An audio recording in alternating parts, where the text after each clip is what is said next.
Hello student, हम पढ़ा रहे हैं प्राचीन इतिहास। प्राचीन इतिहास में हम कवर कर रहे हैं बौद्ध धर्म के बारे में। आज हमारा नेक्स्ट लेक्चर है गौतम बुद्ध और जैन धर्म में क्या-क्या समानता है और क्या-क्या असमानताएं हैं।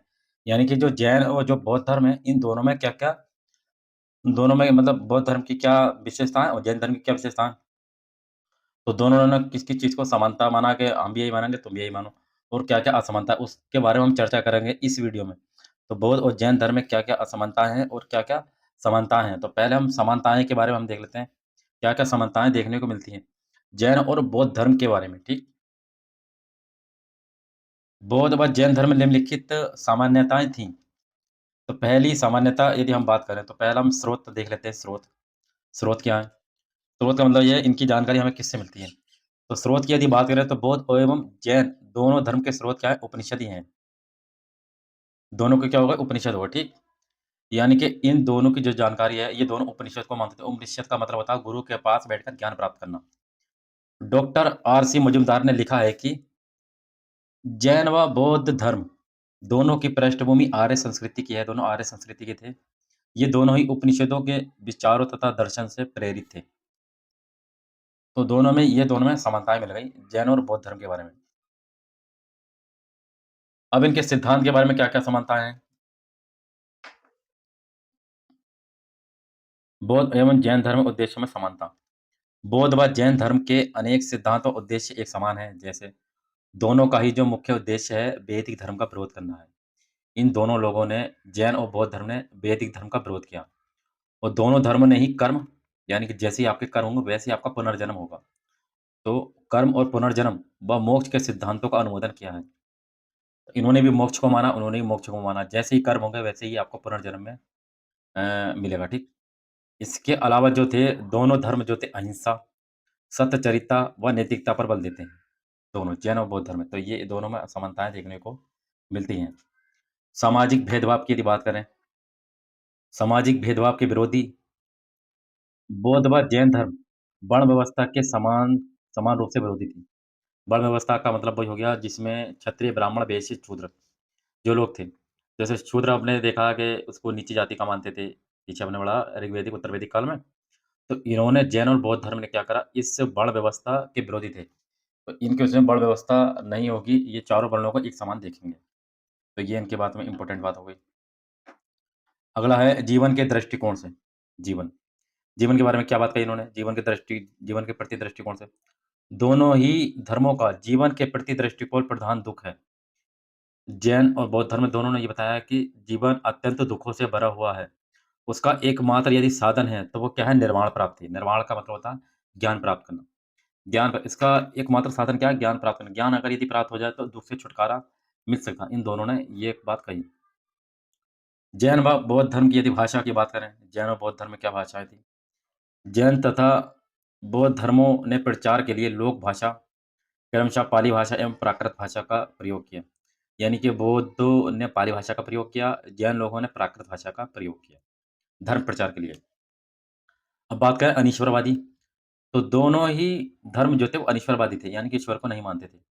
तो बौद्ध तथा जैन धर्म ईश्वर को सृष्टिकर्ता के रूप में स्वीकार नहीं करते हैं। और जैनियों का क्या कथन है? जो गुण ईश्वर में है, वे सभी जीवों में हैं। यानी कि जो चीज़ ईश्वर में है, वे सभी जीवों में हैं। इसीलिए ईश्वर का कोई अलग अस्तित्व नहीं है, ये जैनियों ने कहा। और बौद्धों का क्या कथन है? बौद्धों ने कहा कि समस्त संसार की जो रचना है, अणुओं द्वारा हुई है। इन्होंने कहा कि समस्त संसार की जो रचना है, वो किसके द्वारा हुई है? अणुओं के द्वारा हुई है। ये बौद्ध धर्म का कथन है कहने का। इन अणुओं में रचनात्मक तथा विनाशात्मक शक्तियाँ विद्यमान हैं। ये धर्म चक्र को अणुओं की शक्ति का परिचायक बताते हैं। ये जैनीय लोगों का, वो बौद्ध धर्म के लोगों का कथन है। अन्य समानताएँ क्या हैं? अन्य समानताएँ की बात करें, उपयुक्त समानताओं के अलावा भी दोनों धर्म में अनेक समानताएँ थीं। जैसे बौद्ध व जैन दोनों ही धर्म कालांतर में 2 प्रधान संप्रदायों में बँट गया। तो जैन धर्म भी 2 संप्रदायों में बँटा और बौद्ध धर्म भी 2 संप्रदायों में बँटा। जैन धर्म श्वेतांबर और दिगंबर में बँटा, जबकि बौद्ध धर्म महायान और हीनयान संप्रदायों में बँटा। ये हमने देखा पीछे की वीडियो में। बौद्ध को हीनयान तथा महायान बौद्धों को हीनयान तथा महायान, जैन धर्म की श्वेतांबर और दिगंबर नामक शाखाएँ हो गई थी। इन दोनों की अलग-अलग शाखाएँ हो गई थी। दोनों ही धर्मों में बाद में मूर्ति पूजा प्रारंभ हो गई थी। पहले मूर्ति पूजा नहीं थी, लेकिन जैन धर्म में बाद में क्या होता है, दोनों धर्मों में मूर्ति पूजा प्रारंभ हो जाती है। तो दोनों ही धर्मों के 3-3 रत्न हैं, त्रिरत्न। जैसे हमने बौद्धों में देखा त्रिपिटक, विनय पिटक, सुत्त पिटक, अभिधम्म पिटक, ठीक? दोनों ही धर्मों के 3 ग्रंथ हैं। बौद्धों के त्रिपिटक की यदि बात करें तो विनय पिटक, सुत्त पिटक, अभिधम्म पिटक, और जैनियों में के अंग हैं अंग, उपांग, मूल ग्रंथ। इनके अलावा जो अतिरिक्त हैं, दोनों ही धर्मों का धर्म सुधारक के रूप में आविर्भाव हुआ है, यानी कि प्रभाव हुआ है।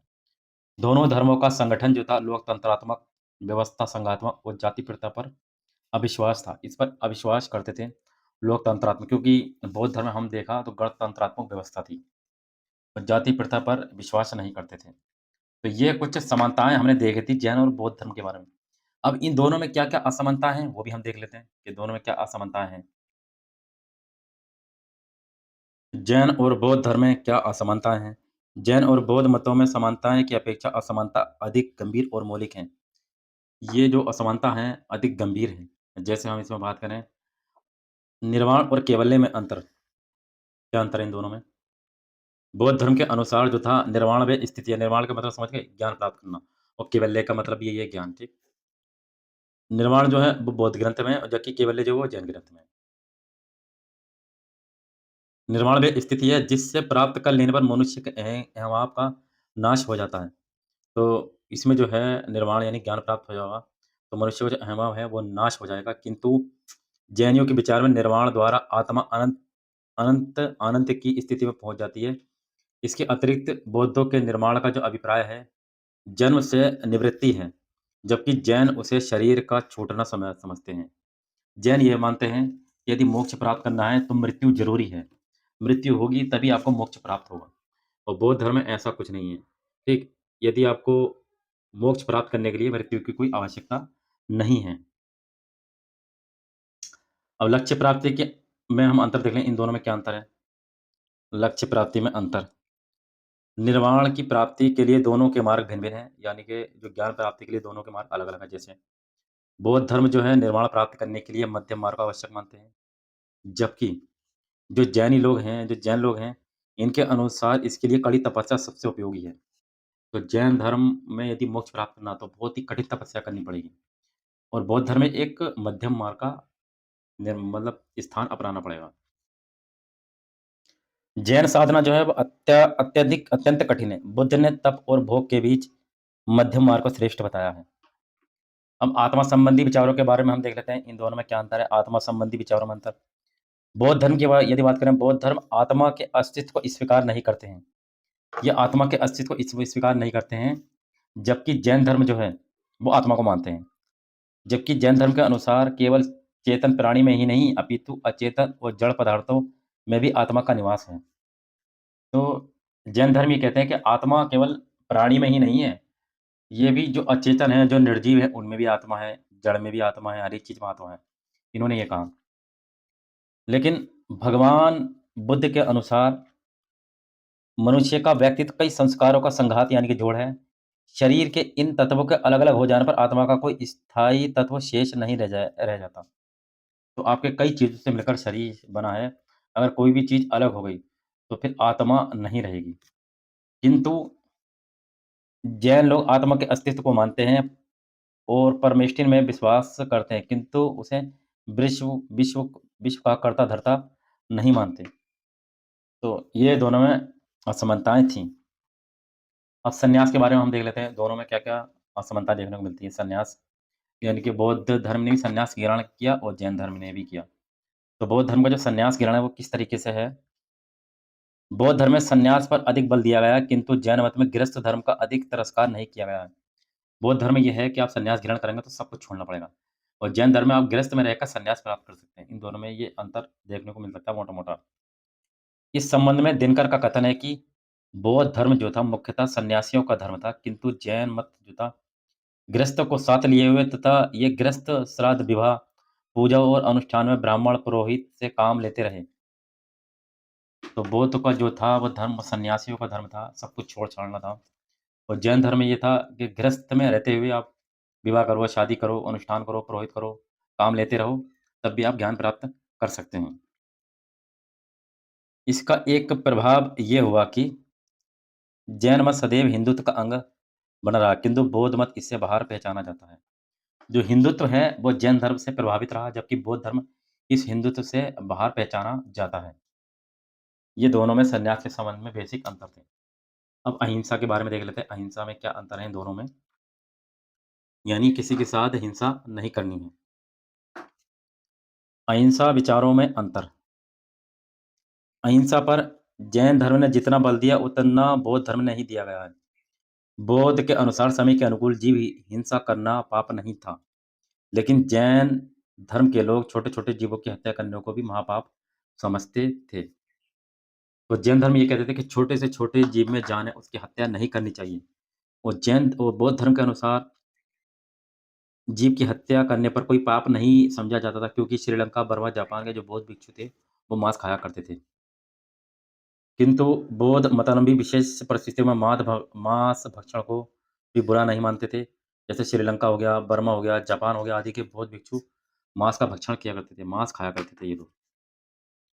तो ये कुछ बौद्ध धर्म और जैन धर्म के बारे में असमानताएँ हो गईं। अब एक छोटी-सी हम दृष्टि से देख लेते हैं कि बेसिकली क्या-क्या पॉइंट है, दोनों में क्या-क्या डिफरेंट है। तो जैन और बौद्ध धर्म में क्या-क्या असमानता है, जैसे हम एक दृष्टि से देखें बौद्ध और जैन धर्म के बारे में। जैसे व्यावहारिक अहिंसावादी थे ये, लेकिन ये घोर अहिंसावादी थे। यानी कि जो जैन धर्म थे, ये छोटी-छोटी चीज़ को मारना पाप समझते थे, जबकि बौद्ध धर्म में ऐसा नहीं समझते थे। ये अनात्मवादी एवं अनीश्वरवादी थे ये भी, जो ईश्वर को नहीं मानते थे, लेकिन ये आत्मा पर इतना विश्वास नहीं देते थे। और जैन धर्म के लोग आत्मवादी थे, किंतु अनीश्वरवादी थे। बौद्ध धर्म के अनुसार मोक्ष प्राप्ति के लिए मृत्यु आवश्यक नहीं थी, जबकि जैन धर्म के अनुसार मृत्यु प्राप्त करने के लिए मोक्ष मोक्ष प्राप्ति के लिए मृत्यु आवश्यक है, जबकि बौद्ध धर्म में मृत्यु आवश्यक नहीं है। निर्वाण प्राप्ति के लिए मध्यम मार्ग चुना, इन्होंने कठोर मार्ग चुना गौतम बुद्ध ने, वो जैन धर्म ने। अगला हम देख लेते हैं, बौद्ध धर्म में जो था, जो राजा लोग तो जो थे, क्योंकि राज्य कुल में पैदा हुए थे ये, तो राजाओं ने भी इसका बहुत सहयोग किया, इसमें कम मिला, लेकिन मिला कम मिला। अनेक स्रोतों द्वारा इसका प्रचार किया गया, इसका मुख्यतः व्यापारियों द्वारा प्रचार-प्रसार किया गया है। बौद्ध ग्रंथ में जो ग्रंथ लिखे गए हैं, वो पाली भाषा में, जबकि जैन ग्रंथ में प्राकृत और संस्कृत भाषा में लिखे गए हैं। ये हिंदू धर्म से काफ़ी अलग और बाहर पहचाना जाता है, और ये जैन धर्म जो है, हिंदू धर्म के निकट माना जाता है। तो ये बौद्ध और जैन धर्म के बारे में, दोनों में डिफरेंट अंतर के बारे में हमने चर्चा की। आई होप आपको समझ में आया होगा। अब हम नेक्स्ट वीडियो में बौद्ध धर्म का जो पतन हो गया था, वो किस तरीके से हुआ था, और बौद्ध धर्म की जो सांस्कृतिक देन है हमारे जीवन में, वो किस तरीके से इम्पोर्टेंट है, उसकी वीडियो में हम नेक्स्ट वीडियो में चर्चा करेंगे। चलिए, थैंक्स।